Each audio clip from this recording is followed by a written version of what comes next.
شوف هذا الفيديو حتى الاخر. أعلم يقينا وأنا أخاطبكم في هذه الساعات الأولى من الفجر أن العالم كله لا يتحدث إلا عن هذا الخبر الذي نزل كالصاعقة على مكاتب الاتحادات القارية. الملايين منكم شاهدوا بالأمس محاولات التشكيك، لكنني هنا لأزف إليكم قنبلة الموسم التي ستغير وجه التاريخ الرياضي للمملكة للأبد. نحن لا نتحدث اليوم عن مجرد إشاعة، بل نتحدث عن انقلاب كروي أعلنه جياني إنفانتينو في بث مباشر ومفاجئ من قلب زيورخ قبل ساعات قليلة بقرار تاريخي وبنبرة حازمة أذهلت الخصوم. خرج رئيس الفيفا ليعلن رسميا: المغرب هو الأرض الوحيدة الجاهزة، وعليه نعلن سحب ملف تنظيم مونديال الأندية 2026 الجديد وتسليمه كاملا للمملكة المغربية الشريفة. نعم يا سادة، إنها لحظة الانتصار للعمل الجاد والاعتراف بأن المغرب لم يعد مجرد دولة منظمة، بل أصبح المنقذ للكرة العالمية بعد تخبط الملفات الأخرى. بعد اجتماع طارئ مع كبار المستثمرين ورئيس الويفا، صدر القرار الذي زلزل القارة. المغرب خط أحمر، وفوزي لقجع هو الضمانة الوحيدة لنجاح أكبر عرس كروي للأندية في التاريخ. قبل أن نغوص في أدق التفاصيل وقبل أن نكشف لكم الكواليس السرية لهذا القرار، دعونا نعطر هذه اللحظات بالصلاة والسلام على خير الأنام محمد صلى الله عليه وسلم. وإذا كنت تفتخر بكونك مغربيا حرا، وإذا كان قلبك ينبض بعزة هذا الوطن، فجر التعليقات الآن بعبارة ديما مغرب، واضغط بقوة على زر الإعجاب لنريهم أننا جبهة واحدة خلف الأسود، واشترك في القناة لأن ما ستسمعه الآن سيجعلك تفتخر بمغربيتك أكثر من أي وقت مضى. الحالة في الوسط الرياضي العالمي الآن توصف بالذهول المطلق. تصريحات نارية خرجت من قلب مكاتب الفيفا السويسرية لتشعل النار في نفوس الذين حاولوا خلال الأسابيع الماضية التقليل من جاهزية الملاعب المغربية. إنفانتينو لم يتحدث بدبلوماسية هذه المرة،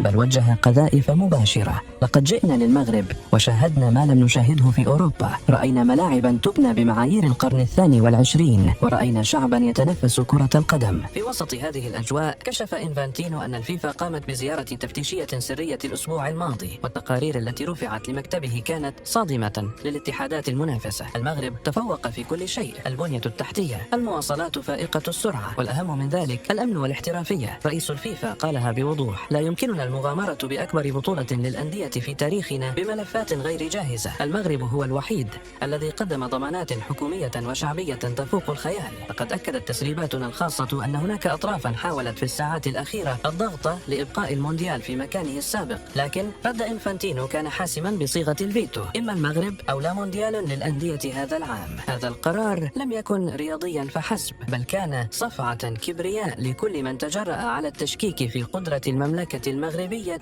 على إبهار العالم. لماذا انتفضت الفيفا بهذه القوة في الساعات الست الأخيرة؟ الإجابة تكمن في الفشل التنظيمي الذي ظهر في ملفات أخرى، والذي حاول البعض التغطية عليه، لكن أعين الفيفا لا تنام. العدالة بالنسبة لإنفانتينو تعني أن الأرض لمن يبنيها، والمغرب بنى ملاعبا في زمن قياسي أذهل مهندسي العالم. التوبيخ الذي وجهه إنفانتينو لبعض المسؤولين القاريين كان شديد اللهجة. كفى من الوعود الورقية، تعلموا من المغرب كيف يكون العمل في صمت. إنفانتينو أشار بمرارة إلى أن الكرة العالمية تحتاج لاستقرار مغربي لتزدهر. الضغط لم يتوقف عند الفيفا، بل إن شركات الرعاية العالمية الكبرى طالبت رسميا بأن يكون المونديال في المغرب لضمان النجاح الجماهيري والتجاري. هذا الغضب العالمي وضع المشككين في مأزق تاريخي، وأجبر الجميع على التوقيع على وثيقة السيادة المغربية على تنظيم المونديال. وتشير أحدث التقارير أن الفيفا قررت أيضا منح المغرب صلاحيات واسعة في تعديل نظام البطولة ليكون نسخة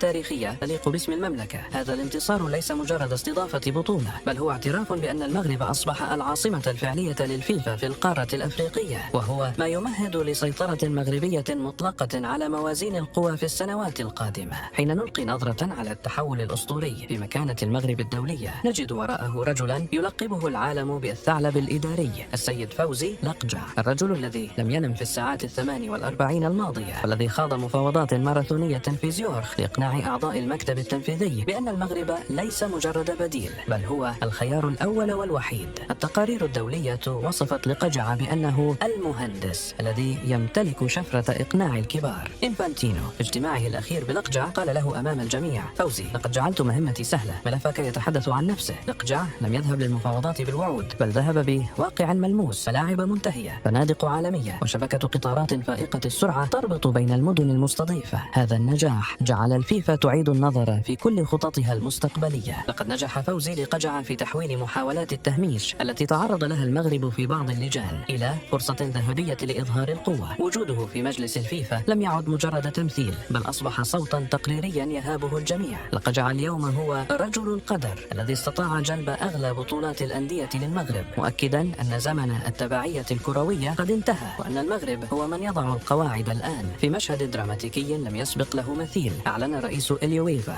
ألكسندر تشيفرين عن دعمه الكامل للقرار، مؤكدا أن الأندية الأوروبية الكبرى مثل ريال مدريد ومانشستر سيتي وبرشلونة أبدت حماسها الشديد للعب في المغرب. هذا التحالف بين الفيفا واليويفا لدعم المغرب هو الدرع الذي سيحطم كل المؤامرات القادمة. إنفانتينو قالها بوضوح: أسود الأطلس وجماهيرهم هم ملح الكرة العالمية، وما شاهدناه في قطر كان مجرد مقبلات، أما الطبق الرئيسي سيكون في المغرب. وأضاف أن الفيفا ستوفر ترسانة قانونية لحماية حقوق المغرب التنظيمية من أي تشويش إعلامي خارجي. الكرة المغربية اليوم محمية بقرار سيادي دولي، وأي محاولة للنيل من نجاحها هي مواجهة مباشرة مع الفيفا. هذا التحالف يعني أن المغرب سيحصل على دعم مالي وتقني غير محدود لتنظيم أعظم مونديال أندية في التاريخ. المملكة اليوم تحصد ثمار عقود من الرؤية الملكية السديدة التي وضعت الرياضة في صلب التنمية، والدبلوماسية الرياضية المغربية أثبتت أنها الأقوى والأكثر ذكاء في التعامل مع الأزمات الدولية. رسالة إنفانتينو الأخيرة التي صدرت قبل قليل لم تكن مجرد بيان صحفي، بل كانت إعلان خضوع لمنطق القوة المغربية. أكد فيها أن المغرب أصبح المختبر العالمي لنجاح البطولات الكبرى. الإصلاح بدأ، والمغرب هو من يقود القافلة. لقد ولى زمن الانتظار. المغرب اليوم هو من يحدد المواعيد ويختار المنافسين. إن قناعة الفيفا بأن المغرب هو الأرض المختارة تأتي من نجاح الجامعة الملكية في تحويل كل تحد إلى انتصار. فوزي لقجع بابتسامته الواثقة أرسل رسالة للعالم: نحن مستعدون منذ الأمس. المغرب لا ينتظر الفرص بل يصنعها. الجماهير المغربية التي شعرت بالفخر بالأمس عليها أن تستعد لاستقبال ملوك الكرة في بيوتها، فالحق عاد لأصحابه، والاعتراف الدولي بالريادة المغربية أصبح واقعا لا يرتفع. المغرب اليوم يدخل نادي الكبار من أوسع أبوابه، ليس كمشارك بل كصانع للحدث. البطولة ستنظم والعالم سينبهر، والحاقدون سيموتون بغيظهم أمام شموخ المملكة. في الختام، إن هذه الملحمة التنظيمية هي رد اعتبار لكل مغربي آمن ببلده. لقد انتصر المغرب بالعمل، بالصبر، وبالولاء للمقدسات. لقد لقنا العالم درسا في كيف تبنى الأوطان بالرياضة والروح الوطنية العالية. اللهم احفظ المغرب ملكا وشعبا، وأدم عليه نعمة الأمن والازدهار. اللهم انصر الحق وأهله. اللهم وفق فوزي لقجع وكل الغيورين على هذا الوطن لمواصلة مسيرة البناء والتميز. اللهم اجعل المغرب دائما منارة للنجاح والرفعة بين الأمم، ووفق أسود الأطلس وجماهيرهم ليكونوا دائما خير سفراء لهذا الوطن العظيم. يا أبطال، أنتم شركاء في هذا الفوز. انشروا هذا الخبر في كل مكان ليعلم العالم أن المغرب قوة عظمى لا تقهر. اضغطوا لايك، اشتركوا في القناة، وشاركوا السكريبت ليرى الجميع حقيقة الانقلاب الكروي الذي أنصفنا. واكتبوا الآن وبكل فخر في تعليقات: دايما مغرب، دايما مغرب، والعالم مغربي في 2026. شكرا على ثقتكم، وإلى اللقاء في تغطية ساخنة قادمة لانتصاراتنا المدوية.